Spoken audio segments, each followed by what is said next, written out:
Hello, I'm Matthew and I'm here on Friday of Adelaide Climate Action Week for a Giving Circle event called A Climate of Giving, where we're giving away over $4,500 to climate action ideas. And a Giving Circle is where a bunch of people who might not even know one another to start with put their own money into the kitty and give it away. And in the case of the Awesome Foundation, which I've been involved in for a long time, we've been giving away $1,000 a month for the last 12 years. Always to good people doing good things.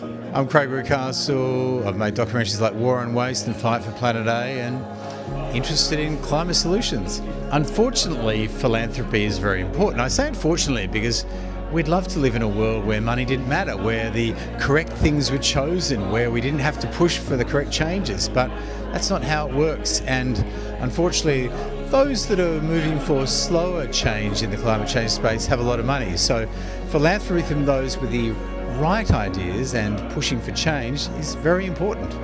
South Australia is leading the world in terms of renewable energy, in terms of variable renewable energy. Where you go overseas and they're looking to make these changes, it's South Australia they look to. And no surprise, therefore, that they have so many tech companies that are working on climate solutions as well. I've been meeting a couple while I've been here. It's been really exciting. And hopefully some of the big changes for the future, for the world, will come from South Australia.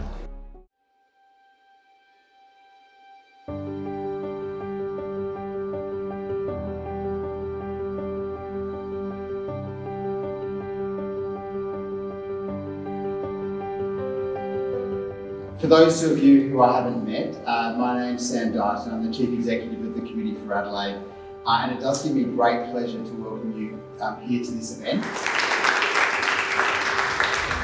Join me in welcoming them, and let's get straight into this discussion. We're here to talk about net zero as an ambition, action is a choice, and today it's about choosing. And I think for me that's trying to figure out every day is what's the right message at the right time. How do we keep doing the work when they're busier with a bigger problem? The uplift is how do you get businesses to think longer term, to plan, invest longer term, to see the benefits of that.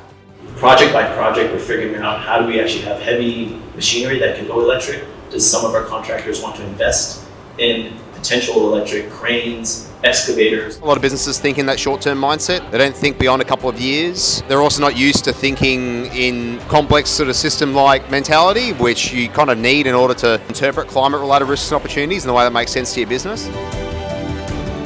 A clear message out in this focus group was that how important collaboration is for governments and organizations and the community to work together on that journey towards net zero. Net zero is an ambition, we are on a journey, and what is really important is action.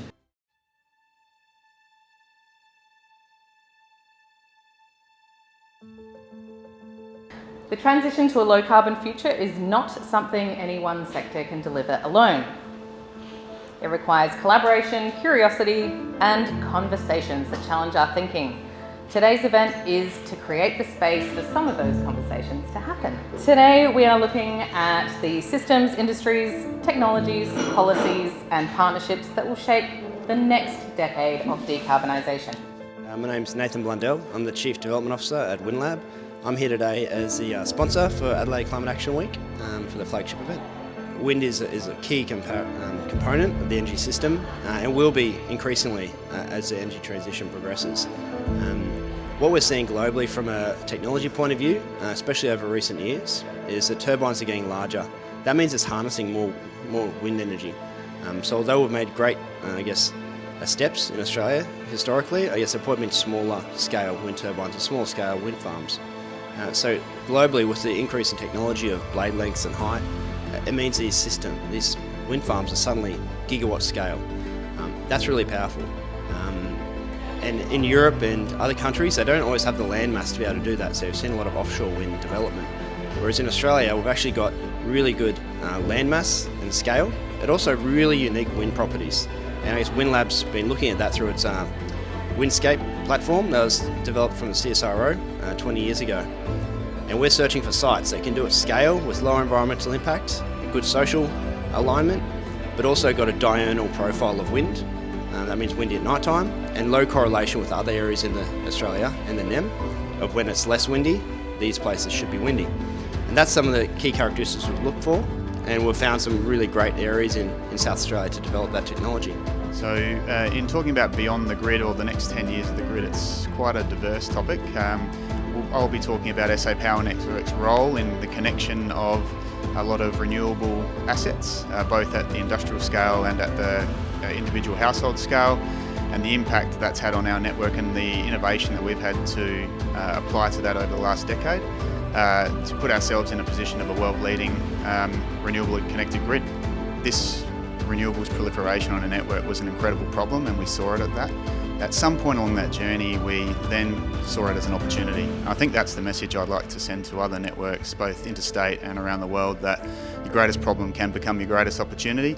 And in sort of inventing and innovating in this space, we've unleashed a new sort of paradigm for our business, and we're incredibly proud of that.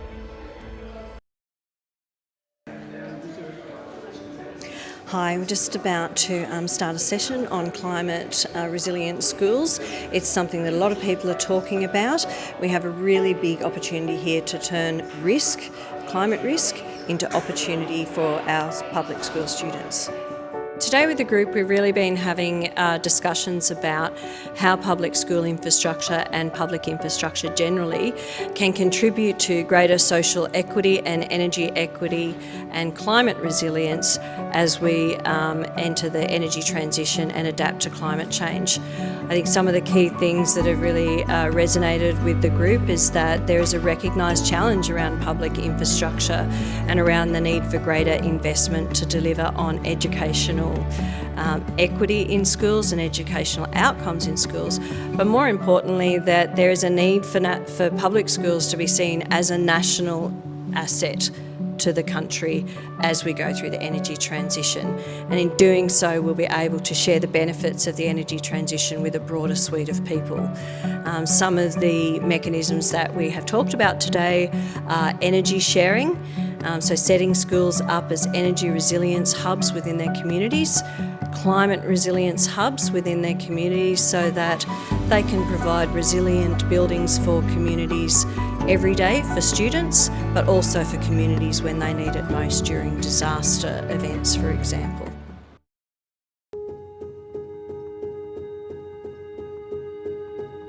I'm Wendy Harper and I'm at Adelaide Climate Action Week, and one of the amazing things Adelaide Climate Action Week is doing is integrating the Inner Development Goals into its event DNA, which is really amazing and an Australian first. So in the workshop today we have wonderful support from IDG Global, from Dr. Frederick Linder-Kohner.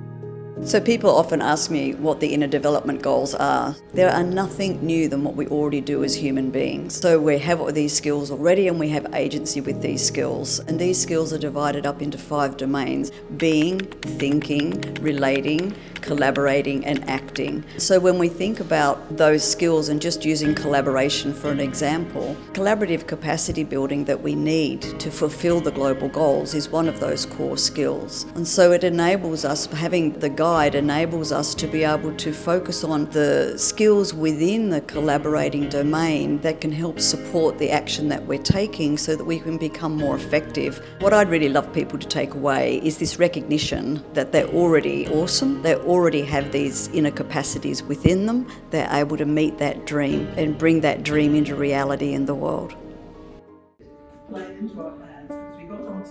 I'm Janet Salisbury and I'm the founder and program lead of the Women's Climate Congress, and I'm here at Adelaide Climate Action to talk about the Women's Climate Congress. So I talked a little bit about what the Women's Climate Congress is and how we were formed in 2020, and then I spoke about working with women in Parliament, in the Federal Parliament and some other parliaments as well, to encourage them to work together in a non-partisan way, and that's supported by policy research that 2 of our members are working on, Mary Pickard and Tony Hassan, to look at pilot rural and regional hubs for the Women's Climate Congress. So this project is to really help us to support First Nations women and have organised this event. So huge gratitude for them for all the work they've done, and to Adelaide Climate Action Week for making this all possible for us.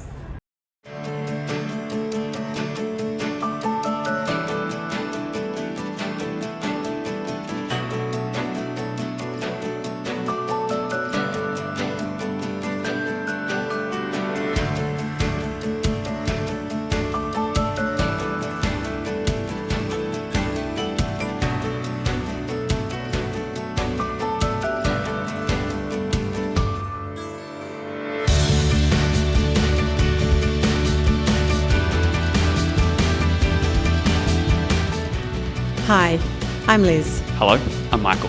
Hi, I'm Jordan. Hi, I'm Sophia. Hi, I'm Amelia. Hi, I'm Maddie. Hi, I'm Sophia.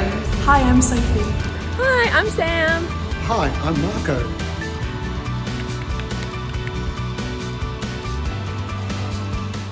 Hi, it is end of week wrap for Adelaide Climate Action Week. I'm here at the event where we had some amazing conversations, some real truths about sustainability in practice.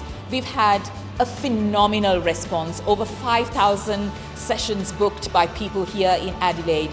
The conversation is only getting stronger. Adelaide Climate Action Week, year one, what an achievement.